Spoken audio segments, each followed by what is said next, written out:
시편 99편 말씀을 한 절씩 교독하겠습니다. 여호와께서 다스리시니 만민이 떨 것이요 여호와께서 그룹 사이에 좌정하시니 땅이 흔들릴 것이로다. 시온에 계시는 여호와는 위대하시고 모든 민족보다 높으시도다. 주의 크고 두려운 이름을 찬송할지니 그는 거룩하심이로다. 능력 있는 왕은 정의를 사랑하시느니라. 주께서 공의를 견고하게 세우시고 주께서 야곱에게 정의와 공의를 행하시나이다. 너희는 여호와 우리 하나님을 높여 그 발등상 앞에서 경배할지어다. 그는 거룩하시도다. 그의 제사장들 중에는 모세와 아론이 있고 그의 이름을 부르는 자들 중에는 사무엘이 있도다. 그들이 여호와께 간구함에 응답하셨도다. 여호와께서 구름 기둥 가운데에서 그들에게 말씀하시니 그들은 그가 그들에게 주신 증거와 율례를 지켰도다. 여호와 우리 하나님이여, 주께서는 그들에게 응답하셨고 그들의 행한 대로 갚기는 하셨으나 그들을 용서하신 하나님이시니이다. 같이요. 너희는 여호와 우리 하나님을 높이고 그의 성산에서 예배할지어다. 여호와 우리 하나님은 거룩하심이로다. 아멘. 자리에 앉으셔서 기도하겠습니다. 한 해를 보내며 새해를 맞이하는 송구영신의 시간, 지난 한 해 우리와 동행하시며 인도하시고 베푸신 은혜를 하나님께 영광과 감사로 높여드립니다. 또 더 신실하게 하나님께서 우리를 살피시고 인도하시기를 간절히 소원합니다. 주님, 이 시간 말씀으로 우리에게 가르쳐 주시고 또 새해를 열어갈 수 있도록 은혜 베풀어 주옵소서. 미련하고 연약한 종을 주님 손에 맡기옵고 예수님의 이름으로 기도하옵나이다. 아멘. 송구영신, 옛것을 보내고 새것을 맞이하는 시간입니다. 송구영신의 시간에 우리에게 가장 중요한 고백이 무엇일까, 이런 생각을 하게 되었습니다. 새해를 맞이하는, 그리고 한 해를 보내는 이 시간에 우리에게 가장 중요한 신앙 고백은 무엇일까? 시편 96편, 97편, 98편, 99편, 오늘 시편 99편까지를 하나님의 통치시라고 부릅니다. 하나님께서 다스리신다라는 것을 고백하는, 하나님은 의로우신 분이시니까 세상이 아무리 악해 보여도, 악이 승리하는 것처럼 보여도 결국 하나님께서 악인들을 심판하시고 정의로 하나님이 세상을 다스리신다라는 것을 고백하는 시들이 시편 96편에서 99편까지 나옵니다. 오늘 시편 99편 1절에서도 여호와께서 다스리시니 하나님의 통치를 노래하는 시로 시작하고 있습니다. 이것이 송구영신의 시간에 우리에게 가장 중요한 고백이 아닐까. 세상이 아무리 어두워 보여도 하나님이 다스리신다. 여호와께서 통치하신다. 우리 하나님은 의로우신 분이시고 우리 하나님은 긍휼과 자비가 많은 사랑의 하나님이시기에 이 세상이 결국 아무리 권세를 가진 악인들이 자기들 뜻대로 역사를 다스리려고 하지만 결국은 의로우신 하나님께서 나와 우리 공동체 그리고 이 온 열방의 역사를 통치하고 다스리신다는 신앙 고백. 이 신앙 고백을 굳게 붙들고 있어야 우리가 험한 세상을 믿음으로 승리하면서 살아갈 줄로 믿습니다. 새해에도 우리에게 어떤 일들이 일어난다 할지라도 여호와께서 다스리시니, 의로우신 우리 하나님이 통치하신다. 예수 그리스도를 십자가에 내어주실 만큼 우리의 삶을 소중히 여기시는 우리 하나님께서 우리와 우리 가정과 우리 교회와 우리나라와 온 열방을 다스리신다. 권력자들이 세상을 자기 뜻대로 통치하는 것 같지만 결국은 하나님께서 이 땅을 다스리신다라는 고백이 우리의 삶에 가장 중요한, 특별히 송구영신의 시간에 중요한 고백이라고 믿습니다. 97편 10절 같이 읽겠습니다. 시작. 여호와를 사랑하는 너희여 악을 미워하라. 그가 그의 성도의 영혼을 보전하사 악인의 손에서 건지시느니라. 아멘. 하나님께서 통치하신다. 하나님께서 의롭게 세상을 다스리신다라는 신앙 고백은 우리에게 악을 미워하는 삶의 순종으로 인도합니다. 단순히 하나님께서 세상을 다스리십니다 하고 고백하면서 찬양하는 데서 끝나지 않습니다. 하나님께서 이 땅을 다스리신다면, 하나님이 의로우신 분이시고 의로 세상을 통치하시는 분이라면, 하나님의 백성인 성도들은 하나님을 신뢰하고 하나님을 믿고 따르면서 악을 미워하는 삶으로 살아가게 되는 것이죠. 그래서 여호와께서 세상을 의로 다스리신다는 신앙 고백은 우리로 하여금 악을 미워하면서 살아가도록 거룩한 하나님의 말씀에 순종의 삶으로, 성화의 삶으로 인도하고 자극 주는 것입니다. 악한 세상에서는 악하게 사는 사람이 성공하기가 쉽습니다. 그래서 우리는 악한 세상의 힘에 굴복하거나 타협하고 싶은 유혹을 받습니다. 하지만 여호와를 사랑한다는 것은, 하나님이 통치하시고 의로 세상을 다스리신다라는 것을 믿는 성도들은 악을 미워하고 결국 하나님께서 의로우신 심판과 의로우신 통치로 세상을 다스리신다라는 것을 고백하면서 악을 미워하는 것, 하나님을 신뢰하면서 악의 유혹에 또 악의 힘에 타협하거나 굴복하지 않는 삶을 살아내는 것입니다. 이러한 믿음의 결단이 송구영신의 시간에 저와 여러분의 고백이 되고, 그 고백이 다음 송구영신 예배를 맞을 때까지 삶으로 드러나기를 주님의 이름으로 축원합니다. 특별히 시편 99편은 하나님의 통치와 더불어서 하나님의 거룩하심을 결합시킨 시입니다. 이런 면에 있어서 96편에서 99편까지 여호와의 통치시라는 공통점이 있지만 99편의 독특함이 거룩하심입니다. 하나님이 다스리시는데 다스리시는 그 하나님은 거룩하신 분이시다. 99편에는 3번이나 반복해서 여호와는 거룩하시다, 우리 하나님은 거룩하시다, 그리고 마지막 9절에서도 우리 하나님은 거룩하신 분이라고 고백하면서 이 시가 마무리됩니다. 거룩이라는 단어는 분리되었다, 또 구분되었다, 그런 뜻입니다. 그런데 오늘 본문에서도 나와 있지만 하나님의 거룩하심은 세상에 관여하지 않으시고 저 높은 천국에서 팔짱 끼고 남일 보듯이 하시는 거룩하심이 아닙니다. 이런 분리와 이런 구분이 아닙니다. 하나님은 다른 신전에서 웅장한 신전을 지어놓고 거기서 그를 섬기는 백성들의 예배를 받으시는 분이 아닙니다. 백성들의 삶의 현장 속에서 동고동락하시는, 하나님의 백성들과 함께 고통받으시고 기뻐하시는 그러한 거룩하심입니다. 백성들의 삶과 분리된 거룩이 아니라 하나님의 백성들의 삶의 현장에서 함께 하시면서 그들의 경배를 받으시고 그들의 삶 속에 함께 하시는 그러한 거룩하심, 이것이 시편 99편의 고백입니다.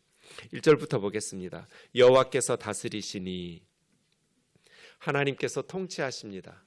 만민이 떨 것이요, 온 세상 열방이 하나님의 통치 앞에서 경외하며 떨게 될 것입니다. 여호와께서 그룹 사이에 자정하시니, 이 그룹은 무엇을 뜻할까요? 그룹 사이, 여기가 어디일까요? 여호와께서 그룹 사이에 좌정하셨다는데, 이 그룹은 무슨 걸그룹이나 이런 게 아니에요. 천사예요. 케룹, 그룹이라고 소리 난다고 비슷하게 번역한 거예요.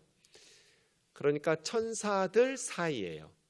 천사들 사이에 좌정하셨다고? 네. 예루살렘 성전 안에 보면 지성소가 있죠. 지성소에 언약궤가 있어요. 그림에 있는 것처럼 언약궤에서는 그 덮개가 중요한데, 덮개 양쪽 끝에 두 천사가 서로를 마주보고 날개를 뻗고 있어요. 가운데서 날개가 맞닿게 되어 있는데요, 그 두 천사를 그룹이라고 그래요. 천사와 천사 사이, 그룹 사이라는 것은 예루살렘 성전의 지성소에 언약궤 덮개에 있는 천사들 사이를 말해요. 저기를 속죄소라고 하고 시은소라고 하기도 해요. 하나님께서 구름기둥 불기둥으로 임재하시는 곳이 저 그룹 사이예요. 그러니 지금 여호와께서 그룹 사이에 자정하셨다라는 것은 거룩하신 하나님께서 저 높고 높은 천국에 앉아서 팔짱 끼고 지켜보시는 것이 아니라 작고 작은 이스라엘이라는 나라 예루살렘 성전에 하나님께서 좌정하셨다는 뜻이에요. 하나님의 백성의 삶의 현장에 함께하고 계시는 하나님이에요. 세상을 다스리시는 하나님은 하나님의 백성들의 삶의 현장에 함께 하신다. 그룹 사이에 좌정하신다. 너무나 크고 위대하신 분이시기 때문에 하나님께서 땅에 임하실 때 땅이 흔들리고, 마치 십계명을 주시려고 시내산에 하나님께서 좌정하실 때 시내산이 요동하고 흔들리고, 그렇게 감당하지 못해서 하나님의 거룩하심, 하나님의 위대하심을 감당하지 못해서 산이 진동하는 것처럼 하나님께서 그룹 사이에 성전의 지성소에 속죄소에 임재하실 때 땅이 흔들릴 것이로다. 시온에 계시는 여호와는 위대하시고 모든 민족보다 높으시도다. 이것이 우리의 신앙 고백이죠. 하나님의 백성들의 신앙 고백이에요. 비록 이스라엘은 작은 나라이고 이스라엘 주변에 강대국 천하를 호령하는 나라들이 많고 많았지만, 그들이 섬기는 우상이 아니라 이스라엘 백성들이 섬기는 하나님이 천지를 창조하신 창조주 하나님이시고 온 세계 역사를 다스리시는 가장 위대하시고 가장 크고 높으신 하나님이라고 고백하는 것이죠. 주의 크고 두려운 이름을 찬송할지니 그는 거룩하심이로다. 시인은 여호와께서 온 세상을 다스리신다. 온 세상을 통치하시는 하나님은 그룹 사이에 좌정하셔서 하나님의 백성들의 경배를 받으신다. 능력 있는 왕 하나님이시죠. 능력 있는 왕이신 하나님은 정의를 사랑하시는 통치자예요. 그래서 하나님의 통치는 의로우신 통치예요. 하나님은 정의를 사랑하시는 분이고, 정의를 사랑하시는 하나님은 공의를 견고하게 세우시는 분이시다. 비록 악이 세상을 지배하는 것 같고 악이 선을 이기는 것 같지만 우리 하나님은 정의를 사랑하시는 분이시기 때문에 하나님은 공의를 세상 역사 가운데 세우시는 하나님이시라고. 주께서 야곱에게, 이스라엘 백성들에게 정의와 공의를 행하시나이다. 이렇게 신앙 고백하면서 새해를 시작하는 우리는 참 복된 사람들이에요. 아무리 세상에 악한 사람들이 자신들이 가진 힘을 가지고 연약한 사람들을 짓밟고 불의를 행하는 것 같아도 우리 하나님은 능력의 왕이시고, 능력의 왕이신 우리 하나님은 정의를 사랑하시는 분이시기 때문에 정의와 공의를 세우시고 정의와 공의로 하나님의 백성들에게 행하시는 분이십니다. 그럼 우리는 어떻게 해야 될까요? 너희는 여호와 우리 하나님을 높여라. 겸손하게 그의 발등상 발판 앞에 납작 엎드려서 하나님을 예배하며 경배하며 찬송할지로다. 왜요? 그분은 어떤 신 중에 한 분이 아니에요. 가장 위대하고 거룩하신 하나님이시기 때문에. 인생은 무엇을 높이느냐에 따라서 결정돼요. 하나님을 높이면 우리의 삶이 공의로워져요. 하나님을 높이지 않고 하나님을 두려워하지 않기 때문에 부패하고 타락하는 거예요. 왜 그리스도인들이 세상의 죄와 타협하고 세상과 타협할까요? 두렵기 때문이에요. 왜 두려워할까요? 하나님을 높이지 않기 때문이에요. 하나님을 높이면 하나님은 정의를 사랑하시는 분이시고 공의를 세우시는 분이시고 정의와 공의를 행하시는 분이시기 때문에 삶이 정의로워져요. 하나님을 두려워하지 않고 하나님을 높이며 살아가지 않기 때문에 우리는 세상에 타협해요. 하나님을 높이려면 어떻게 해야 될까요? 우리가 어떻게 해야 하나님을 높일 수 있을까요? 놀이터에 가면 시소라는 놀이기구가 있어요. 하나님을 높이려면 나를 낮춰야 돼요. 왜냐하면 하나님은 맞은편에 계시거든요. 내가 높아지면서 하나님도 높일 수는 없어요. 하나님을 높이고 싶은 사람은 자신을 낮춰야 돼요. 자신을 낮추려면 힘써 노력해야 돼요. 그냥 가만히 있어도 저절로 낮아지고 하나님 높여지고 그런 사람은 없어요. 자꾸 인간은 스스로를 높이거든요. 그래서 자신을 낮추려면 뒤쪽에 가서 앉아야 되고 무거운 걸 들고 있어야 되고 이런 식으로 낮아지려고 노력을 하셔야 돼요. 하나님을 사랑한다면 하나님을 높이려고 할 것이고 하나님을 높이려고 하면 자신을 낮추려고 할 거예요. 6절입니다. 그의 제사장들 중에는 모세와 아론이 있고 그의 이름을 부르는 자들 중에는 사무엘이 있도다. 하나님의 이름을 부른다는 것은 공적으로 예배한다는 거예요. 아브라함이 가는 곳마다 여호와의 이름을 불렀더라. 아브라함이 가는 곳마다 하나님 하고 이름 부른 것이 아니라 예배드렸다는 뜻이거든요. 하나님의 이름을 부르다, 예배하다. 제사장들 모세와 아론, 또 하나님께 예배했던 사무엘 선지자, 이 세 사람의 공통점이 무엇일까요? 그 뒤에 나오는 세 가지거든요. 그러니까 하나님께서 통치하신다라는 것은 하나님의 백성들의 삶에 함께 하신다는 뜻이고, 하나님의 백성들의 삶에 함께 하시는 거룩하신 하나님의 통치는 어떤 방식으로 나타나는가? 이렇게 세 가지 방식으로 나타나요. 2024년 새해에 우리가 하나님의 통치를 받는 하나님의 백성이고, 우리는 하나님의 이름을 높이며 하나님께 예배하고 하나님의 발등상 앞에 엎드려서 겸손히 자신을 낮춰서 하나님을 높여 경배할 텐데, 우리가 하나님을 높여 경배할 때 하나님께서 우리를 다스리시고 통치하시는 방식은 어떤 방식으로 나타나는가? 이렇게 세 가지 방식으로 나타날 거예요. 첫 번째는 모세, 아론과 사무엘이 무엇을 경험했어요? 하나님 앞에 간구할 때 하나님께서 응답하셨어요. 하나님께서 우리가 기도할 때 하나님께서는 귀 기울여 들으시고 응답하시는 분이세요. 그렇게 우리의 삶을 다스리실 거예요. 우리가 무슨 소원을 가지고 하나님 앞에 아뢰든지 하나님은 무관심하고 그냥 못 들은 척 하시는 분이 아니에요.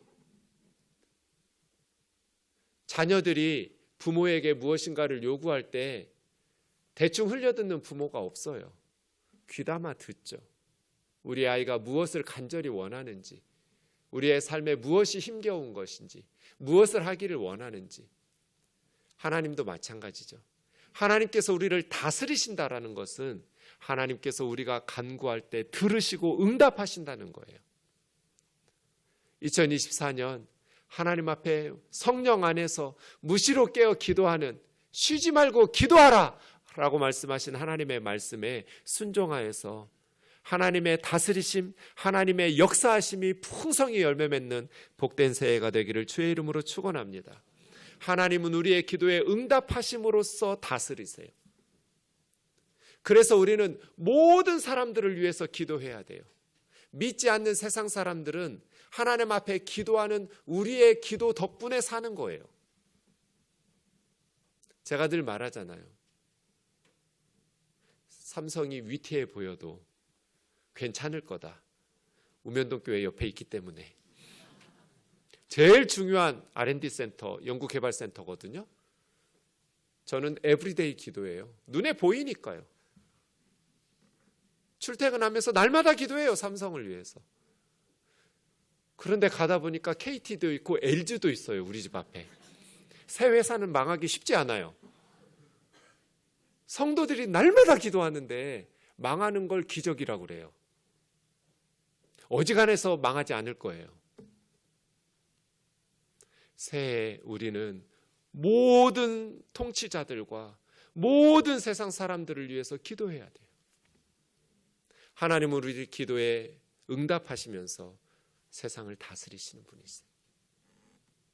모세가 그랬던 것처럼, 아론이 그랬던 것처럼, 사무엘이 그랬던 것처럼, 나는 너희를 위해서 기도를 쉬는 죄를 절대로 범하지 않겠다.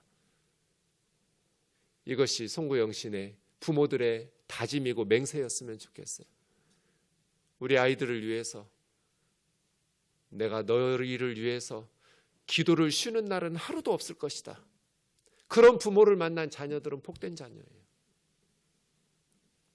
두 번째, 하나님께서는 구름 기둥 가운데 그들에게 말씀하셨고 그들은 하나님께서 주신 증거와 율례를 지켰도다. 하나님께서는 어떻게 역사를 다스리시고 하나님의 백성들의 삶에 함께 하시는가? 말씀을 주세요. 뭔가 새로운 말씀을 주시는 것이 아니라 이미 하나님께서 주신 하나님의 말씀인 성경을 통해서 2024년 우리에게 은혜 베푸시기를 원합니다. 말씀의 은혜로 하나님은 우리를 다스리시고 말씀의 은혜로 하나님께서 우리를 인도하실 줄 믿습니다.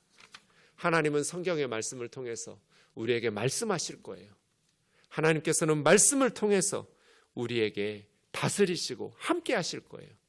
그럼 우리는 그 말씀 증거와 율례를 지키면서 살아가면 돼요. 그렇게 하나님의 백성들은 하나님을 경배하고 하나님을 높이는 거죠. 하나님을 높인다는 것은 하나님 앞에 기도한다는 것이고 하나님의 말씀에 순종하고 지킨다는 거예요. 마지막 세 번째는 하나님께서 모세와 아론과 사무엘이 죄와 허물을 짓고 범할 때 그들에게 벌은 내리셨지만 그들을 용서하신 하나님이에요. 때로는 하나님의 백성들도 어리석은 죄에 빠지기도 해요. 2024년에 죄 짓지 않고 살고 싶지만 죄 짓지 않고 살 수 있는 사람은 여기 아무도 없어요. 우리 모두는 다 죄를 짓고 살아요. 하나님께서 우리가 죄를 범할 때 벌을 내리세요.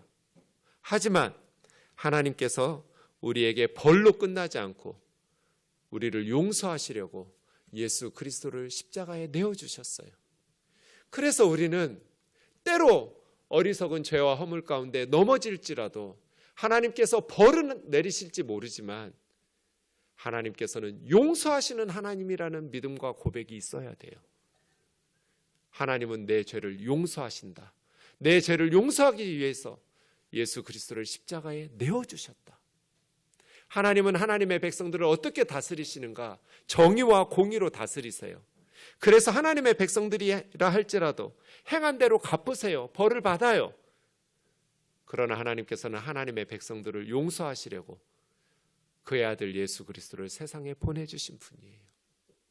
이렇게 우리는 하나님의 통치, 하나님의 다스리심 받는 하나님의 백성으로 살아가게 되는 것입니다.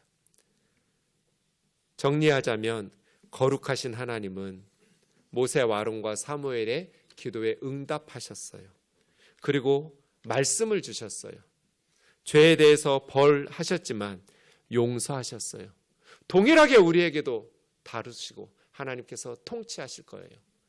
하나님은 우리의 기도에 응답하실 것이고 하나님은 성경을 통해서 주의 종들을 통해서 우리에게 말씀하실 것이고 하나님께서 우리에게 벌은 하시겠지만 용서하시는 하나님이심을 고백하면서 어떤 상황에서도 낙심하지 말고 포기하지 말고 스스로 목숨 끊지 말고 긍휼과 자비를 베푸시는 하나님 앞에 엎드려서 회개하고 새롭게 삶을 시작하고 우리 교회는 그러한 성도들을 격려하고 위로하고 다시 삶을 시작할 수 있도록 용서와 사랑의 하나님을 이야기하는 그러한 착한 댓글러들이 되기를 원합니다.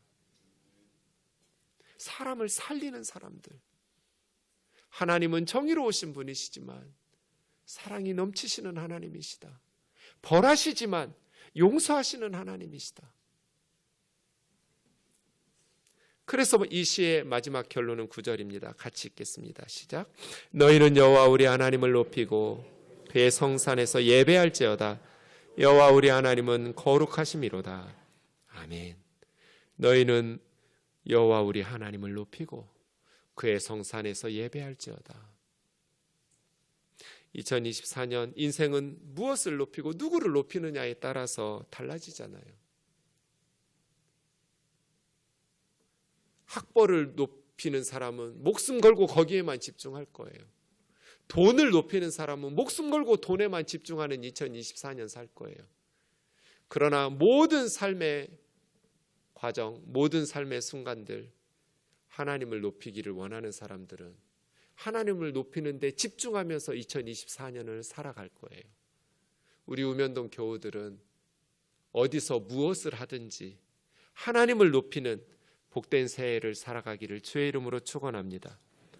하나님 앞에 예배하면서 거룩하신 하나님을 높이고 거룩하신 하나님과 동행하면서 하나님의 통치에 순종하면서 기도하고 말씀을 지키고 용서를 선포하면서 하나님의 긍휼과 자비를 구하며 살아가기를 원합니다.